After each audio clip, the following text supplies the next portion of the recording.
नमस्कार। ये आपका चुनाव चल रहे हैं अधिवक्ताओं के, क्या मानते हो किस प्रकार एक सही ढंग से हो रहे हैं और किस मोड़ को जाएगा? अधिवक्ताओं की समस्या है ये, क्या वास्तव में सार्थक दूर हो पाएंगी? देखिए, अधिवक्ताओं की समस्याओं के लिए तो अब चुनाव नहीं होते, चाहे बार काउंसिल के चुनाव हो, चाहे बार एसोसिएशन के चुनाव हो।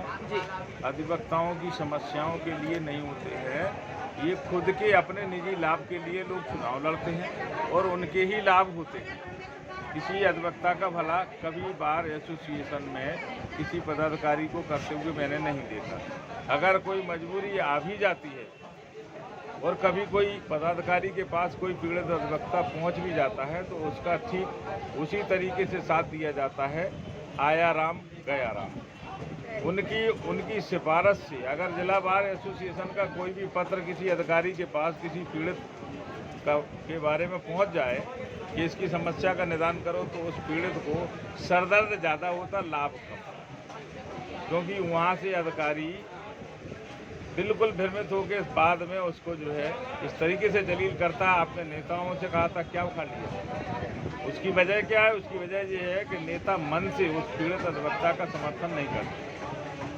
वकीलों के नेताओं का पिछले 30 साल से मैं यहाँ बैठ के बहुत बारीकी से अध्ययन कर रहा हूँ कि ये जो है स्वयं कचहरी में होने वाले उस अत्याचार को, जो जुडिशियल अधिकारी हैं जिनको जो काम करना चाहिए, छोटे छोटे कामों में वकीलों को परेशान करना, अनर्गल तरीके से अपने अपने दलालों के माध्यम से सुविधा शुल्क की डिमांड करना और शिकायत करने पर उन्हें कंटेम्प्ट ऑफ कोर्ट की धमकी देना, ये अधिवक्ता हित की लड़ाई संघ को लड़नी चाहिए।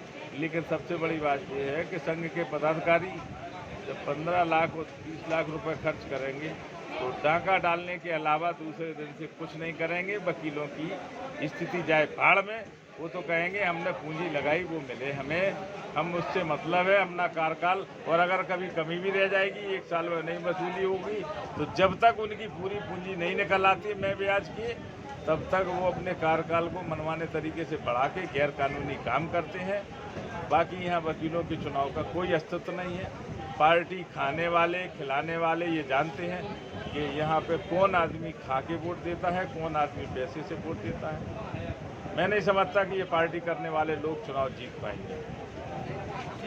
इससे छवि धूमिल हो रही। जो इज्जतदार अधिवक्ता हैं वो इन सब चीज़ों से बहुत आहत हैं कि उनको एक 2 रोटी का, एक निवाले का आपने लायक समझा।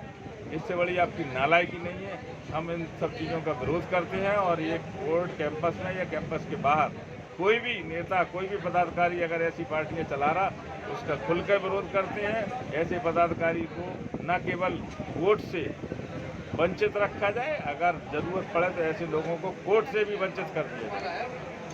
आपका मानना ये है कि चुनाव नहीं कराए जाए? क्या कहते? चुनाव कराए जाएं, हाँ। लेकिन चुनाव की तरह तो हो। ये तो ठेका है 1 साल का, जिसने बोली ज्यादा लगा दी वो बार का अध्यक्ष हो गया, चाहे वो चोर हो, चाहे डकैत हो, चाहे कोई भी हो। आपका ही परिवार है, आपके ही लोग वकील खड़े हैं और चारों तरफ चुनाव में आमंत्रण जितने भी खड़े हो रहे हैं, नामांकन करा रहे हैं, आप ही के भाई, आप ही के परिवार के हैं, और जो जीतेंगे वो आप ही लोगों का करना होता है। क्या कार करनी है वो आपके सामने आएगी और आप लोगों के कचहरी के हित में आएगी। क्या चुनाव नहीं कराना आपकी क्या मांग है? क्या नहीं, चुनाव नहीं कराना हमारी कोई मांग नहीं। चुनाव तो होना चाहिए, संवैधानिक अधिकार है। तो चुनाव अगर होना चाहिए चुनाव तो हो, कर्तव्य आपका है कि किस आदमी को तो चुनना है, जो पैसा खर्च कर रहा है कि या जो बिना पैसा खर्च किए खड़ा हुआ है। बात ये है, एक नाव में अगर मगरमच्छ ज्यादा होंगे तो उसमें एक आध मेंढक सही बातें टर्रा रहा होगा, उसको सुनेगा कौन? ये तो बेईमानों की फौज है। यहाँ 2700 वकीलों में वर्किंग लॉयर ज्यादा से ज्यादा 300 हैं। बाकी जो हमारे लॉयर साथी हैं उनसे पूछो कि वो सिर्फ साल भर में जब चुनावी के टाइम का इंतजार करत कि भैया चुनाव आएगा तो हमें खाने पीने को मिलेगा, कुछ हमको फायदे होंगे। बाकी जय के लाने करिए कोट पहन के आ रहे, उनको हमने अदालतों में जाते नहीं देखा। ठीक है वकील साहब, यही है।